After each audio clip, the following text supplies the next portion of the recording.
Hey guys, I'm back. I'm Samantha and I'm a therapist. And this is video 236. I'm creating a video every day for a year, getting comfortable on the camera, talking to you guys. Thank you guys so much for being here. I appreciate you all so much. I hope you've had a wonderful, wonderful day, no matter what happened to you today or what happened through you today. I hope you're having a great day. So, I thought I would start with I saw this somewhere and I had to take a note of it. It says you need stronger internal boundaries and permission to stay yourself. I really like that. We just have to stay ourselves. We don't need to adjust to things around us. And I'm going to put a pin in that for just a second. I had an awesome subscriber. You guys are all awesome. But I have this one that asked, and she's amazing. First, she said, I personally enjoy the repetitive message of being grateful and saying thank you. We have to repeat what we want to experience.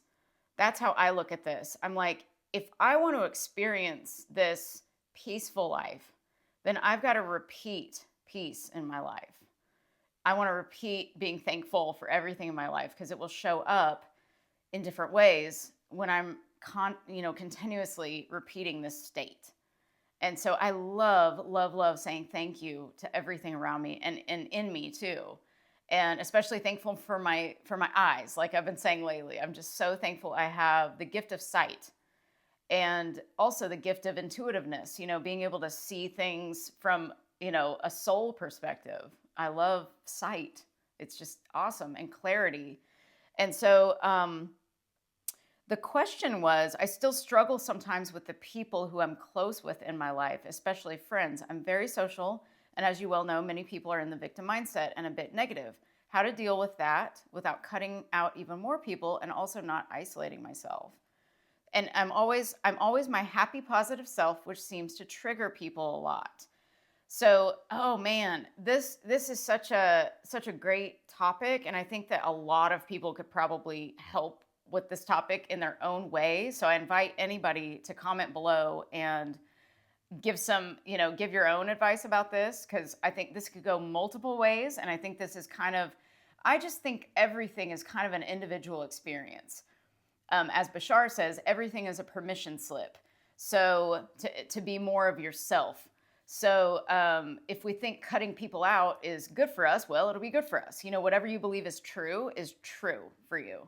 So always keep that in mind. Whatever you believe is true for you.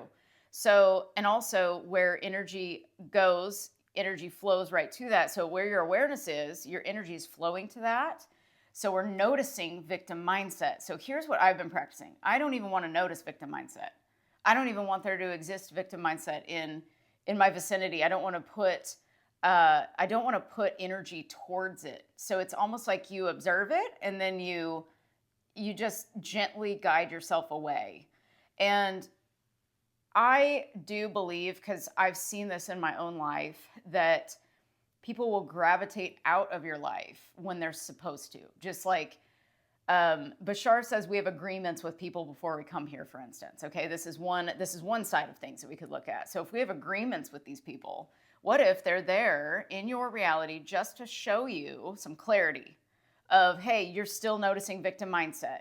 You're still noticing that you're happy and positive, but that triggers people. So you're noticing that it's triggering them. What if that's all it is just our awareness of that?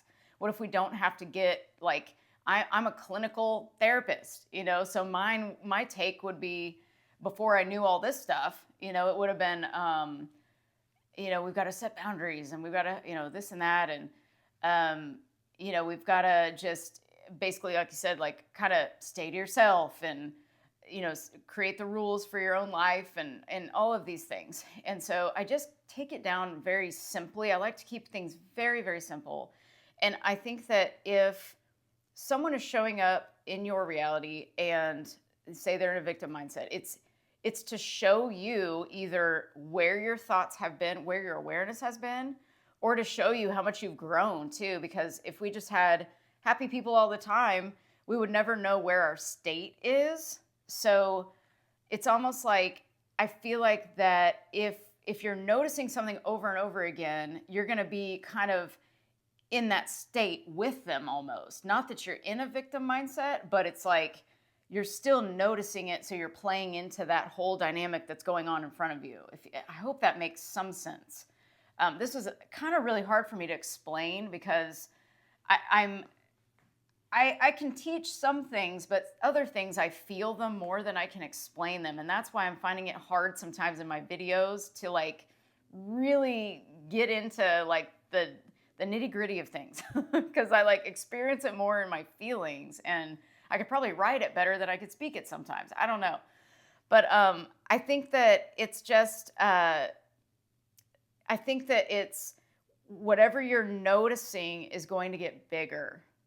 So just, I would think about like, what meanings have I assigned to these people around me? There's got to be some underlying things there. Like, what expectations do you have? Because with saying they're in a victim mindset, it's like now you've reinforced like there is a victim mindset that's present. I'm aware of it now. I'm conscious of this. And so therefore, every time I'm around these people, I'm going to notice that there's a victim mindset going on.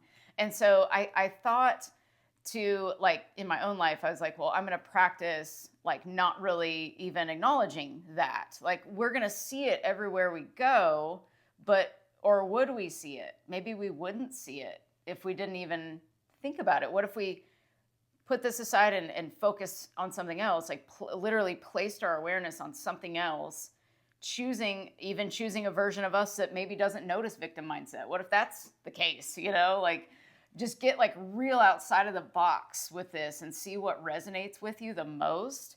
Because isolating yourself, of course, sometimes that does work. Sometimes that is necessary. Sometimes I think that we're creating things, not sometimes, I think we always are creating things to show us who we are. And almost if we're what I say, just as a joke, I'll be like, well, I'm a slow learner. It takes me a while to learn some things because I have to be forced into it sometimes. So I think we're sometimes just like forced into lessons. And so if something doesn't feel good, we might need to isolate ourselves a little bit sometimes just to like train our state back to where we want it. Sometimes it is harder to be around some people, and we do have to kind of be alone. So it depends on the person. That's why this is so individualized. We all came here to have an individual experience, but to also, experience other people, of course. But we don't have to, what you want to watch out for is not being a chameleon to other people's states. So like not joining in the dynamic and maybe speaking differently to them. Like if somebody says something to you that you don't like, you don't have to argue with them. You don't have to do anything other than, oh, I don't like being spoken to that way. And it makes the energy kind of die down a little bit. It dissipates the energy a little bit. I think that there's so much with manifestation and quantum physics and the law of attraction and the law of assumption and all of these things. And I think that, it's all an individualized experience. I don't think we have all the answers at all. I think we know some of the answers, but we may not know any of these answers. And so I've just learned to really think outside the box.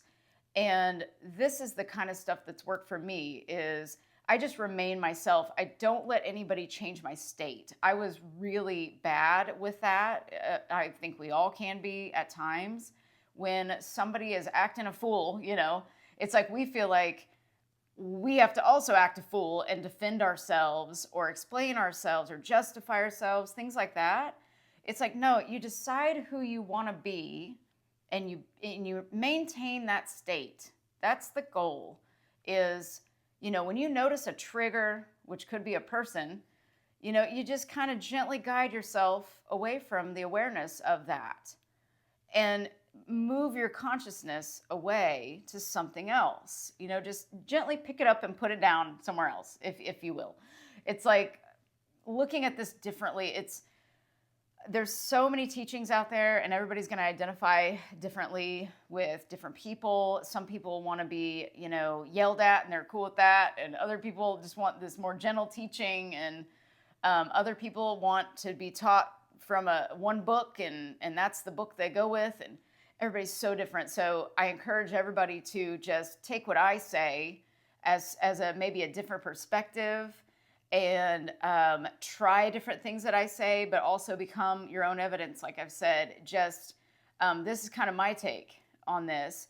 And other people are just versions of us. We're seeing ourselves. So it doesn't mean that we're in victim mindset when we see other people being that way. But again, it might indicate that maybe our expectations of people need to change. Maybe we need to focus on the positive aspects of people. Esther Hicks talks about that, and it solidified in my brain. This is crazy. Last night, I thought about it, and again, I can't explain it. It was like a felt sense in my body. I was like, I totally understand this positive aspect thing, because what you focus on in a person is what you're going to see. It's called the observer effect in quantum physics. It's like what you observe will change as you are observing it.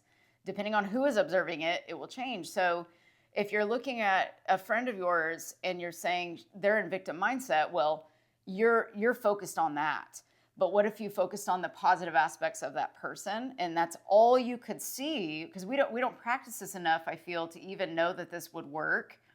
So if we only were aware of, man, I love this person.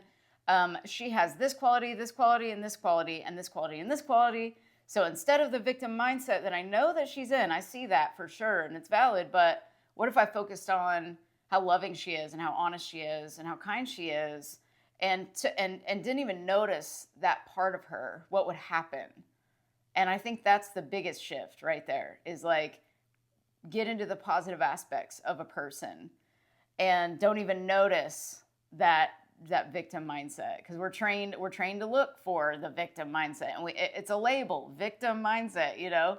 So if we have to have a label, then we need to change it to abundance mindset, and maybe we just say, well, I'm noticing that they have a victim mindset. Okay, so maybe now I'm going to look at her like, oh, well, she or he is, they have an abundance of love inside of them. And I'm just going to notice that. And it trains you to actually create an abundance mindset inside yourself too. And I think when we notice a victim mindset, we're also kind of like in a victim mindset, because we're not noticing how powerful this person could possibly be. And then in that case, we're also not feeling very powerful in a way. And also the end of your, when you said, I'm always my happy, positive self, which seems to trigger people a lot. You continue to just be your positive self, and don't gently guide your awareness away from the fact that it's triggering people. Maybe it's not even triggering them. Maybe it's just a perception. Everything's a perception. So it's like changing your perception, but it's changing your perception of you, staying inside you and deciding I'm staying in this state. Because as soon as we notice, this is just my opinion, but as soon as we notice somebody's triggered, then it's like our awareness is right there, and we have a choice right then to react or respond. So it's like, you can either be like, oh no, oh, I've triggered them, and it messes with you. Or you can say, oh, I triggered them. Oh, okay, well, I'm still going to be myself. So it's almost like a training ground to maintain your state and maintain the you that you're trying to be the whole time, instead of adapting to a person, which I used to do that. It's like people pleasing. It's like, oh, I noticed I triggered them by being too happy. Okay, I need to dim down a little bit. I might be too much. And no, we don't want to do that. So basically you're training your reality. Just train your reality. Remember that you're creating this from the inside out. We're the cause, and the realities are effect. And so again, you don't have to trust what I say, just practice it and see what works for you, because I truly believe there's not just one way to do all this. I think we're all learning until we're gone. We're not really ever gone, of course. This is one eternal now moment that we're living in forever. So notice people, have fun, change your state, just play with it, practice, see what changes, and then come back to me and say, oh, this worked, or this didn't work, or, I'd love to hear what happens once you practice, because it's just, I think that even asking these questions, it's like we're expanding and we're learning, because it got me thinking too. I was like, well, how would I explain this from my own perspective and still bring in some of the information that I've learned? And I say the information I've learned and not the information I know, because I'm not going to be one of those people that's like, well, this book says this, so this must be true. It's like, well, 10 people might believe it's true and 10 more people might not identify with it. So it depends on the person again. And so I invite everyone to just try to figure out what works best for you by just practicing, changing your state, playing with it. Just play. Just go play. Just go play. Enjoy. And try to not even try. It's just like gently guide yourself to the thoughts that you want to think. Because we don't even want to think that we're triggering people. We don't want to think about somebody's victim mindset. We don't even want to go there. It's just like, what do we want to think about? That's another way to practice this. Like, I don't even want to notice. I've gotten to that place too. I'm like, I don't even want to notice the quote negative. I don't even want to go there anymore. I don't even want to talk about it. I just completely decide, what do I want to be thinking right now? And what state do I want to be in right now? That's kind of just where I go these days. So, and it's just a lot of practice, and I hope that helped you in some way. And if it didn't, or if it did, let me know, please, because I'll try to elaborate more. But this is just what I came up with today as I was thinking about it. And so, yeah, if it, just let me know in the comments below. I'll quit rambling. Oh my gosh. But this is what the camera does to me. It's hard for me to explain sometimes. And if we had like a conversation, that would be really helpful. So someday we'll have to do some we'll have to get on Zoom or something, all of us somehow. So I don't know. I'd love to talk to you guys, face to face, so we could actually have a conversation, because talking to the camera can't talk back. So I never know if it's helping or not. So anyway, I will let you guys go in this video for this evening. If this benefited you in any way, please let me know, and please share with somebody else that might benefit from the information as well. And remember, you are so loved, so loved. Pass that on to anyone who you believe might need to hear that. And remember to appreciate yourself, because what you appreciate appreciates. And I will see you tomorrow. Bye.